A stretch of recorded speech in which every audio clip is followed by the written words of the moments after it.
दीनानाथ मंगेशकर हॉस्पिटलमध्ये घडलेली घटना ही अतिशय दुर्दैवी आहे।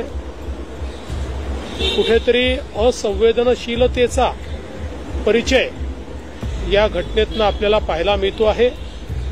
खरं म्हणजे दीनानाथ मंगेशकर हे अतिशय रेप्युटेड अशा प्रकारचं हॉस्पिटल आहे आणि स्वतः लता दीदींनी त्या ठिकाणी पुढाकार घेऊन आणि मंगेशकर कुटुंबियांनी त्याच्या पाठीमागे सगळे आपले रिसोर्सेस उभे करून हे उभं केलं।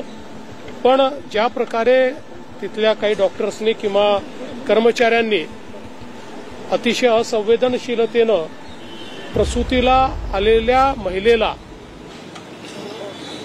त्या ठिकाणी ऍडमिट करून घेण्यास नकार दिला किंवा अधिकचे पैसे मागितले, अशा प्रकारचा जो विषय या ठिकाणी आलेला आहे। लोकांमध्ये अतिशय चीड या संपूर्ण प्रकरणाची आहे।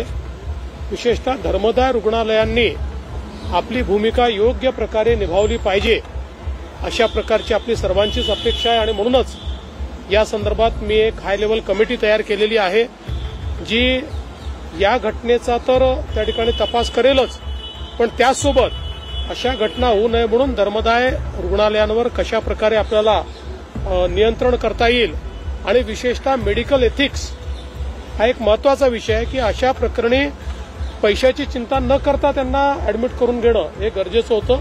त्यामुळे एथिक्सचं पालन होतंय की नाही या संदर्भात देखील आपण प्रयत्न करणार आहोत।